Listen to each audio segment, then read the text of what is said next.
perhaps an angle that you might have not been aware as we heard these wonderful tour guides over the last couple of days. Number one, we're walking in the same land where our forefathers, Avraham, Yitzchak, Yaakov, and all the wars and all the tests that we've gone through in Jewish history. This is the place, as the young gentleman has mentioned before. But I do want to say, we're standing very close. Well, yet last night we were by the Koisa, closer than that we don't get.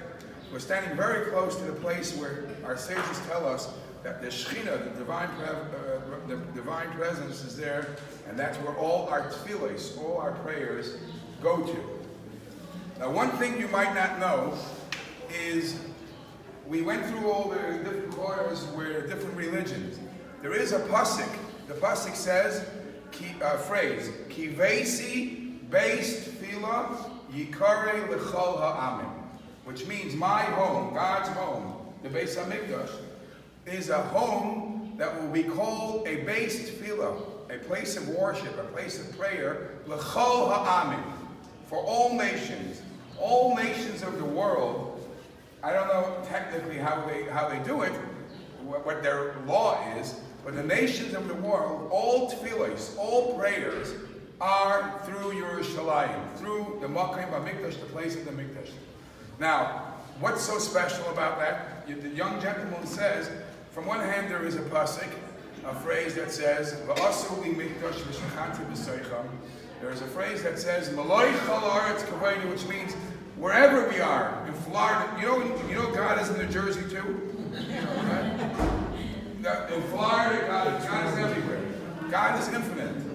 And yet, God says, I'll talk to the humans in their language. We are not infinite. We have to box ourselves in our way of thinking. It has to be a local place, a down-to-earth place where this is, just like, there's your home, your mundane life, your gashmis, your physical life, and then you go to shul. And you go to shul, you feel uplifted, you feel spiritual. So there is, yes, you have your Chabad, yes, you have your shul, but then there is the Beis HaMikdash, the Holy of Holies, where the presence of God was felt there at any moment. That's why there are many, many laws, and many people do not go up to the top of the mountain, because we are not prepared yet for that revelation. So, is God everywhere? 100%. Could you feel God everywhere? 100%. But when you walk, you spend all this time walking the land, the footsteps, the tradition of the rich tradition that the Yiddish people have, and which is a trickle-down effect to all nations of the world. We are the luminaries. We are what the rest of the world should look like. All the prayers, which prayers means to connect. The way to connect, even when you're down in Florida, where you feel it goes through? Comes through the Beis HaMikdash. When you face the Beis HaMikdash, as you read in this paper, all our tefillahs have to be facing towards the Beis HaMikdash, the Holy of Holies. So, I want to conclude with one short thing. The Beis HaMikdash is here. The place of the Beis HaMikdash is here. Yet, in the portions of the Torah that we're reading now, it tells us how we build the Beis HaMikdash even today. Each one of us in our home has to build their home to become a miniature Beis HaMikdash. If you can't make it to shul, for whatever reason you can't make it to shul, you have a designate, you have your kitchen. Even when you eat, you make a bracha, and there's a designated area where you have a Shabbos table, where you have a praying table. You make your designated Beis HaMikdash. There is the whole house where you feel the Spirit of God anyways, but there's a designated area. In many of the Chabad homes, you'll see they'll put a sticker.